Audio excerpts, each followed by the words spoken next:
good morning, everybody. It's Wednesday, the 17th of August, and all we want is a nice, quiet 24 hours as Manchester United. Maybe not quiet, maybe just a bit of a normal 24 hours as a Manchester United fan. The club at the moment, it feels like a bit of a parody.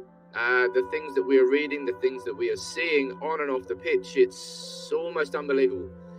And Elon Musk, I'm glad I was asleep when this happened, I'll be honest. Elon Musk tweeting that he's buying Manchester United, only to immediately say he's joking, has brought the ownership into the spotlight. This video is not going to be about me waxing lyrical about Elon Musk and how he's going to take over Manchester United, but it is going to be about me using what Elon Musk has done there in casting a further spotlight on the ownership of the club, on the Glazers, and how that can be used as positive energy going forward. It feels a bit different this summer.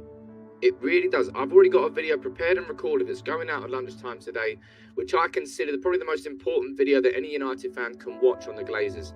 That'll be going out at lunchtime today.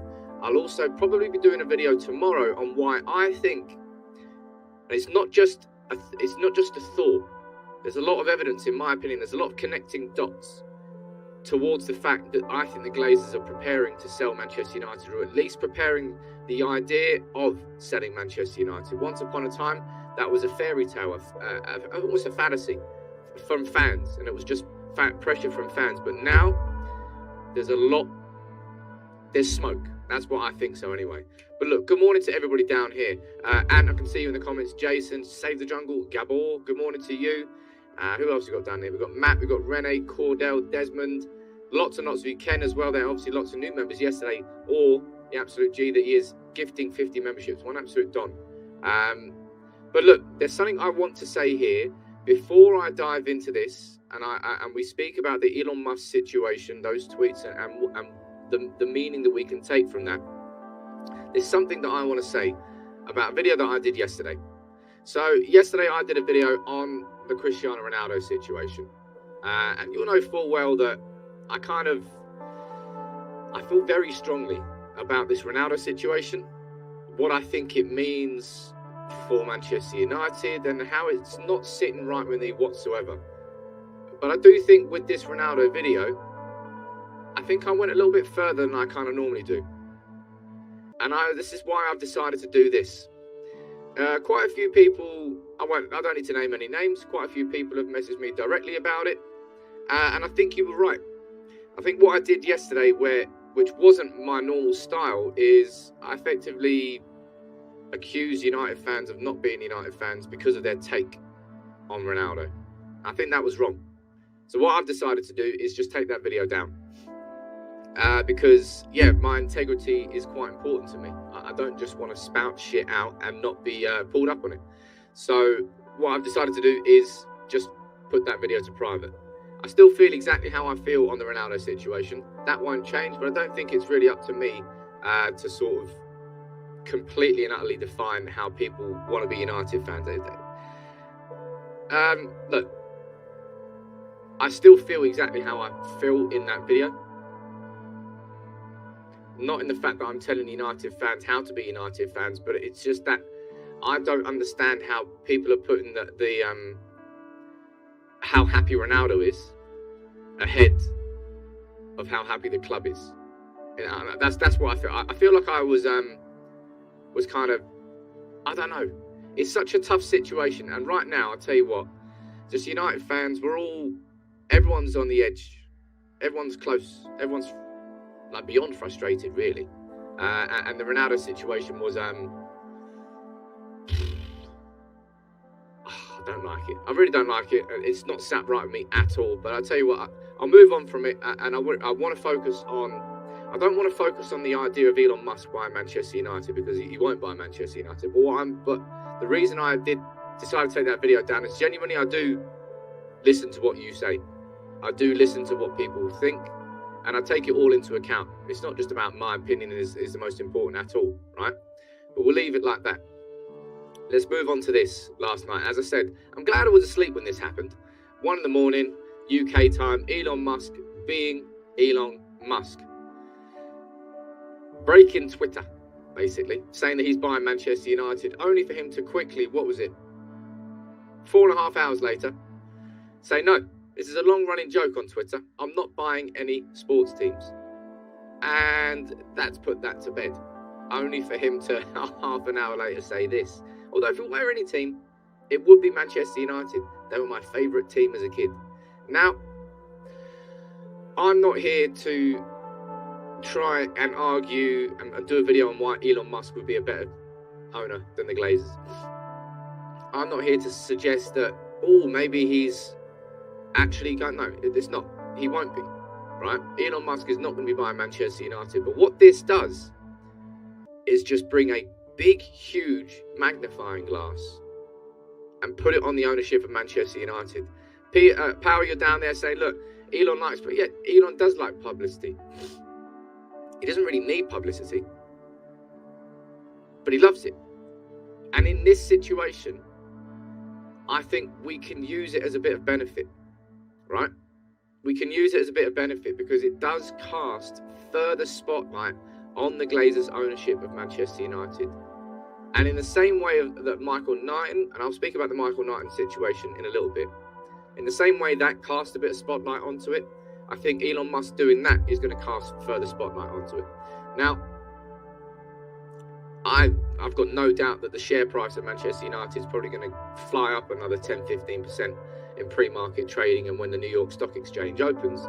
I'm not particularly too fussed about that. When it comes to billionaires buying businesses, they don't do it based on the share price in terms of what the price is on the day. They'll take that share price over the period of previous 5 years and over the period of what will be expected in the next 5 years. It's a bit like when Elon Musk was trying to buy Twitter, he gave a way over market value for Twitter because he's rich as shit. But I know he's not buying Manchester United. And I'm not getting giddy and hyped up here about the idea of him buying Manchester United because I do not think that will happen. But I do 100% think that it furthers the conversation that we're all having. It furthers the idea of a new owner of Manchester United. It puts more pressure on the ownership of the club, on the Glazers. And as I said, this Michael Knighton situation, well, you've all seen what's been developing. From him threatening to sue Stephen Housen on Twitter, some weird spat that was. I had no idea. It was childish. I had no idea what it was. And I publicly said to him, look, I'd like to invite Michael Knighton onto United People's TV for an interview. I said, look, the idea of a consortium removing the Glazers is great, but without facts and figures, I don't think that any Manchester United fan can really get behind anything that Michael Knighton's doing. Now, Michael Knighton's not responded to this. He's not responded to the DM I sent him on Sunday before all the Stephen Housen stuff kicked off. I've heard nothing from him. And I won't give it any more airtime until I have an interview with him. Now, people in the comments and people on Twitter are like, Sam, look, he's given an interview to United Stand. Or blah, blah, blah, blah, blah. It's such a fluffy interview. It's such a lovely set of questions. It's not an interview which asks the questions which need to be asked. And I want to hear it from the horse's mouth. I don't want to read an interview that he's done somewhere else. I want to get Michael on camera, face to face, and have a conversation with him. Interview him directly. I'm not going to be looking at any latest videos. I'm not going to be looking at anything that Michael Knighton does until he comes onto either United, until he comes somewhere and gets interviewed and the right questions are asked. Okay? Because otherwise he's just taking United for a ride. He's taking us all for a ride. I'm not saying he is, but without any sort of information, it kind of looks like that.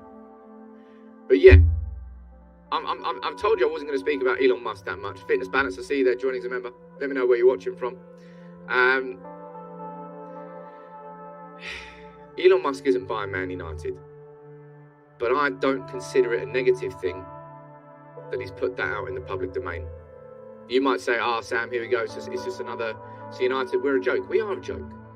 It feels genuinely, what's happening this summer feels like a bit of a parody. It really feels like a parody. I'm going to get onto the transfers next. You're looking in as a United fan and you're in disbelief of what's happening. like it's self-sabotage by the club and the way we're acting. Or, on the other hand, maybe Manchester United, maybe the Glazers are preparing to sell.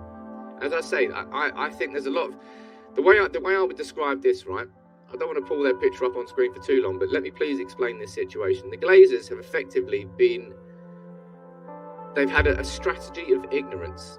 They've had a strategy at Manchester United whereby they don't invest, and they've been using the previous legacy of Manchester United as the buffer that's driven their growth. And that's worked for them for a long, long time. But it's now reached a point where that strategy doesn't work for the Glazers. Our commercial growth has stagnated for 5-6 years in a row. The Glazers now can't just make money off Manchester United's previous legacy. And that's why I think something is changing at the moment. That's why I feel that there's energy for the Glazers to actually sell, because it's not just coming from Manchester United fans being pissed off and wanting the Glazers out. I think from a business perspective, from their perspective, the value of Manchester United from this point on, without serious investment, is just going to go downhill. And therefore, they're at a point where I feel that a conversation has to be had about that investment or that sale. And I don't think that investment's coming. And therefore, I genuinely feel that a conversation about a sale is a genuine possibility. That's what I think so anyway. Now, you might disagree with that, but that's what I feel. Stigo, did Michael Knighton do an interview released yesterday answering all those questions? I've seen a written interview. I've not seen an interview with Michael on camera, and I don't care about written interviews. I want a written interview, something that you can have a little bit more control over, a little bit more control about what you say and how you say it. I want to speak to Michael directly on camera. It's really important that United fans aren't just taken for a ride here. It's very easy to take us for a ride at the moment because, because we are a bit of a parody. Matt, you're joining as a member. Let me know where you're watching from. Asad, thank you very much, man. Lots of you joined in on the stream yesterday. It was wicked to be able to do that live on the stream together. Oh, but Carl, that's exactly what's going out today. I've already recorded it. It's going to be going out probably quite soon after this video, and it's the financial video, which is a full breakdown of Swiss Ramble's brilliant thread on the Glazers and how their ownership has been the straitjacket that suffocated the life and the ambition out of Manchester United. I'm going to be doing that. I'm also going to be doing probably a video tomorrow on why I feel the Glazers could be preparing to sell Manchester United. I've released a video on the channel. I don't care if it's on the channel that he did previous interviews with. That's a safe environment for him. I'm not going to be listening to anything like that until I can speak to Michael Knighton directly and I can ask questions and also chirp in and say, well, hold on, well, what about this? Let's look. Maybe I'll go and listen to it after. I'll see what he says, but I want him to come on and speak to me, or come on and speak to Stephen Hatton. Speak to an environment which is not completely and utterly safe for him, and therefore the right questions can be asked. But, whoa, man. Seriously, Manchester United this summer, I think it was, they always say it's the hope that kills you, right? And we all went into this summer with such optimism. Real optimism. Nick, you're down there saying, look, it's decent. Okay, I'll go and I'll watch it. I'll go and watch it after this, and then I'll come back on it. But we all came into this season, this summer, with genuine optimism, not just like misplaced optimism, about Erik ten Hag, about what could happen going forward, about having the right coach and having the right manager. And it's sad, really, how quickly that's dissipated and just been taken over by this ultimate sense of panic, which is now enveloping the club. It's crazy. Now, you'll know what my reaction was after the Brighton game, when within the space of 24 hours, we were linked with Arnautovic and Rabiot. Now, the Arnautovic situation, I did a video immediately. We all felt the same. And Man United, within 72 hours, have pulled the handbrake on that one. It's almost like they didn't do their research before they went in. It was never a right deal. And the Rabiot situation is something I felt quite strongly about. Given how many circuses and how many of the wrong attitudes we've had in our football club over the years, I felt Rabiot wasn't the right person to be going after. And lo and behold, last night, we found out that the Rabiot deal has, well, it's died. Fabrizio Romano here saying that Juventus have received Manchester United a message from Manchester United. The deal is completely off and won't change. Manchester United had the intention to pay a record salary and also a huge signing fee.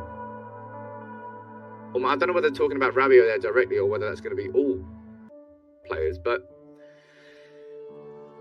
I'm fine with the Rabiot not joining, but it just, again, it plunges us into a position where panic is really, really settling in. And I've never seen more of a panic than the idea here that Manchester United are going to skip from Adrien Rabiot and we're going to go and sign Casemiro. I mean, what the fuck? And this is from Jason Burt and Sam Wallace from The Telegraph. This is Paul Hurst from The Times over here. Casemiro's face there was my reaction to this Casemiro story. Seriously, what in the world are we doing? There's no chance that Casemiro's coming to Manchester United. Like, absolutely no chance. And I'm staggered. I don't know whether this is just agent talk pushing it, and it's not Manchester United at all. Because if you look at the players, and as I say, if you look at after the Brighton game, we had Arnautovic, we had Rabiot. There was 3 or 4 other players that we were linked with straight after that. And now after Brentford, we've had Cunha, we've had João Felix, we've had Casemiro, we've had Caicedo, we've had Neto from Wolves. It's been mad. It's been mad, but Man United are really panicking. Now, of course, this is a direct consequence of our extended chase for Frenkie de Jong, which still hasn't finished. I don't think that's going to stop until deadline day, so I think we've still got 2 weeks left of the de Jong situation. I don't think United will walk away from it until time runs out. But the Casemiro situation, how can you go from Rabiot to Casemiro? It doesn't make any sense. Going for Rabiot in the first place, in my opinion, didn't make too much sense either. But going from Rabiot all the way up the ladder to Casemiro, you're just setting yourself up for disappointment. Absolute disappointment. I mean, I would absolutely love the bloke. Casemiro at Manchester United. Oh, my word. Yes, please. But fact of the matter is, he's not going to be leaving Real Madrid for Manchester United unless we go below the wage budget. And look, Anthony, you're saying that maybe Real Madrid wants to drop a few players. You could talk about the fact they've got Tchouaméni, they've got Camavinga, they've still got Kroos and Modric, they've got options. Yeah, you can tell yourself that. But I just don't particularly think there's any chance of him coming to Manchester United. Let me read a couple of your super chats out here. Greetings from Malaysia, great content. Where's the Ibrahim Sangare rumours? He's the player we need, proper DM. Shaffer, we've not been going after a proper DM all summer long. I think that's a choice from Eric Ten Hag. He wants somebody he doesn't really want an Edson Alvarez type player at Manchester United. I mean, we all know that we need one of those. Well, we thought about it for a good few years now. Jaden, you're saying, I think Caicedo is the only right player now, barring Frankie's situation. If we can quickly move on here from Casemiro, and we can talk about Caicedo. Fabrizio Romano here confirming last night, Manchester United have also Moises Caicedo's name in the list as one of the many options for the midfield. Brighton want to keep Caicedo, so it's not an easy deal in case United wanted to proceed. And we go down here, and this is what David Ornstein said last night in his article about the Rabiot deal being finished. Because it means the Old Trafford side are in live talks about other candidates, including Casemiro and Caicedo. Now, this one you got far more chance at making. ultimately, it would be an embarrassing situation for Manchester United, but an embarrassing situation that I would be absolutely fine with, right? If you give me two embarrassing situations. Number one, we don't sign a midfielder. Number two, we sign a midfielder in Moises Caicedo for 50 million, which is about 10 times more than we could have got him for 2 years ago when Solskjaer was going after him. Which one of those situations would I rather have as a fan? It's an easy one. I'd rather us way overpay for Caicedo. He dominated us. He dominated us in this game. I think he scored in the 4-0 win as well, didn't he? He's played very well against us in both games. He's only 20. It's the sort of signing that we should be making. Our scouts should be identifying. And I would rather we have the embarrassment of overpaying for a player like Moises Caicedo rather than not signing a player like him in the first place. But it feels like panic stations. We're having conversations here about Casemiro after the Rabiot deal collapses. And it's not just him. We're having conversations about Moises Caicedo. And now we're here having, as I say, a conversation here. It is Manchester United. And none of us are massively surprised by what is going on. But it doesn't make it any more enjoyable to watch as a fan. Matt, what are you saying here?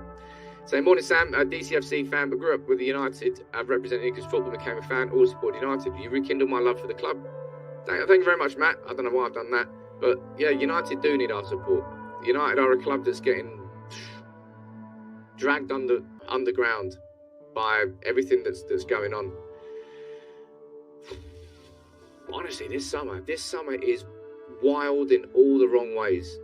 Never in a million years did I think that we would be coming on here at any point and having a conversation about Elon Musk tweeting about buying Manchester United. It's just that all the stories are the wrong stories at the moment. All the conversations are the wrong conversations. And that comes from a situation where, my favourite period covering Manchester United here on the channel was that pre-season.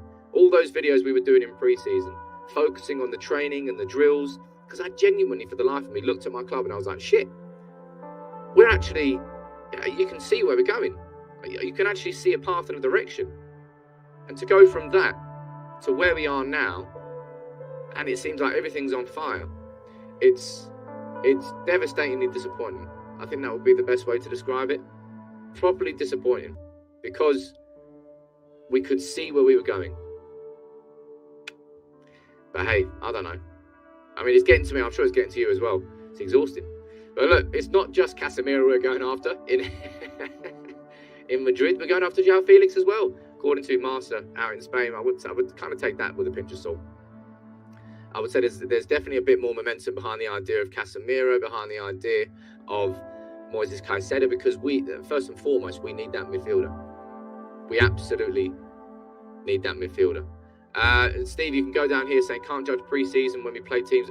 No, I'm not talking about performances. You're completely missing the point there, Steve. It was more that everything I saw off the pitch, everything I saw in a training ground, there was a genuine unity among a squad which has just been so divided for so long. And Eric Ten Hag came in and got everybody singing off the same hymn sheet. I didn't really care about the performances themselves were good, but yeah, it was pre-season. There was no pressure. And now that the pressure's come in and the intensity's gone up, everybody's crumbling again. And we're seeing the mental fragility of Manchester United's team coming to the fore. And maybe that wasn't exposed in pre-season because, let's be honest, pre-season is pre-season. It really doesn't matter. Navua saying, Sam, at this point, they need to spend the money and buy a proper midfielder and a striker. Also, who would you make captain from the current squad? I have no idea who I would choose as captain anymore. Going into the season, I said that the real options were Ronaldo, Bruno and David De Gea. I wouldn't give Ronaldo the armband now. He wants out of the club. I can't possibly vocate the idea of giving a player who wants to leave the armband. Let's not be stupid. And Bruno, again, he's turned into a bit of a ghost. And David De Gea, wow, I talk about David De Gea's form, my word. I don't know who we give it to. I really, really don't. Let me go on and let's move on to the next talking point. Because, yeah, João Felix, you can have a conversation about that. And look, speaking about Ronaldo, look. Ronaldo sent this yesterday on Twitter. He sent this message out. He's saying that they will know the truth when there's an interview that coming in a couple of weeks. The media is telling lies. I have a notebook, and in the last few months, of the 100 headlines made, only 5 were right. Imagine how it is. Stick with that tip. So, Cristiano Ronaldo, in a couple of weeks, is that going to be his Manchester United player? Is that not going to be his Manchester United player? At this potential moment, we don't know. But I'll tell you what, if Ronaldo came out and absolutely just pulled out the shotgun and went for the Glazers, build the guy a statue. Build the guy a statue.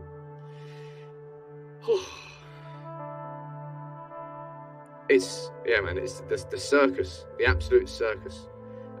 John, you're talking about PSV last night. Yeah, Gakpo looked good. He did look good. And also Sangare as well. We were linked with Sangare, but he's just signed a new deal at PSV. He won't be leaving. But Gakpo, let's find out what happens. We've got another 7 days until the second game for PSV and Rangers. And once that is out of the way, we'll know whether or not we can go after him. But yeah, this Ronaldo situation, let's find out what happens in a couple of weeks. Gary Neville has decided to sort of, attack's the wrong word. But Gary Neville's decided to come out and say, look, why does the greatest player of all time have to wait 2 weeks to tell United fans the truth? Stand up and speak now. The club is in crisis and it needs leaders to lead. He's the only one who can grab this situation by the scruff of the neck. I mean, that's true, but at the same time, Gary Neville, man, like, it took you until, 6 months ago, really, to speak up against the Glazers. So I think it's understanding that situation before we can start pointing the finger at Ronaldo for the silence. But look, if Ronaldo can come out in this interview and give us more energy that we need against the Glazers, that would be incredible. Because you remember that video I did yesterday, the video I've now decided to make private, and I've explained the reasons behind that. If Joel Glazer is the one that's blocking his exit, let us know that as fans. Let us know where you stand. Let us know your position. I've no idea what he's going to say, Gio, down there. But I suppose we will find out. This fucking football club, man. All we want to do is go into a game at the weekend, have a genuine hope of getting a result, coming out from it. We can discuss the little nuances in the performances, in the wins and the draws and the losses, but instead we're just, wow. Pure soap opera at the moment, man. Absolute soap opera. And it's just the last thing we all need as fans. But it only is getting more and more intense. And I don't think it's going to slow down. I mean, I don't even know if it slows down when the transfer window is closed. Because right now I don't have any belief in my football club to get Erik ten Hag what he needs for this season. So I imagine a lot of the stories and the narratives around the football team will continue through the season. Because we've not given Ten Hag what he needs. And I swear to God, if this club ends up getting Ten Hag to walk away and we let Ten Hag leave, man, I'll be fucking furious. I will be furious. Because genuinely, he is a man who can change the identity of our football around if we give him what he needs. Navura saying, Sam, would you rather get all the signings you want or United to be sold? You can only pick one. Easy question. No signings, selling United. I would much rather take the pain of a no signing season if it meant the Glazers left than the idea of the Glazers signing everybody that we need. And that's a simple question as far as I'm concerned anyway. Anything that can get the Glazers out, I want that to happen. That is the thing that is stopping Manchester United from being Manchester United anymore. It's these fuckers, right? I personally, I'll be very surprised if there's any United fans down there who would be like, oh yeah, man, just get us all the signings we need so we can have a successful season. I mean, I'm sure there are some of you, but I would personally be surprised. Anthony down here saying that, Sam, would you blame him for walking away? Remember when Erik ten Hag got the job? Before he got the job, actually. He was asking the club for assurances. And it was effectively Erik ten Hag was interviewing Manchester United at the same time as Manchester United was interviewing Erik ten Hag. He wanted to know exactly about what was going on. And they just not followed through on it. This summer has not gone anywhere near to plan. Now, Erik ten Hag can take, if you want to say this, Erik ten Hag can take a little bit of responsibility for his pure focus on Frankie de Jong. Now, we still don't know whether that stubbornness was based on conversations that Ten Hag has had with Frankie, and I've constantly given him the benefit of the doubt, because it wouldn't make any sense for us to still be this far down the line unless he had assurances directly from Frankie, and I stand by that. But just even elsewhere, like this Arnautovic situation, this Rabiot situation, like there were huge red flags, obvious red flags about Rabiot and about Arnautovic that the club decided to sort of stay away from, and they blew up in the face. It's like, it was who could possibly have seen it coming that Veronique Rabiot, Adrian's mum, and his agent was going to be difficult to deal with. We all saw that, and United, well, now they've seen it, having wasted another 7 to 10 days chasing Adrian Rabiot. As I said, I kind of stand by the idea. I'm not too upset about that, but it leaves us with no midfielders. It leaves us panicking now after Casemiro. And this Casemiro situation will not end with him wearing a Manchester United shirt. And if it does, I'll happily eat my words. And now we're chasing Caicedo as well, a player that we could have signed for. That's in the past. I don't really care about that.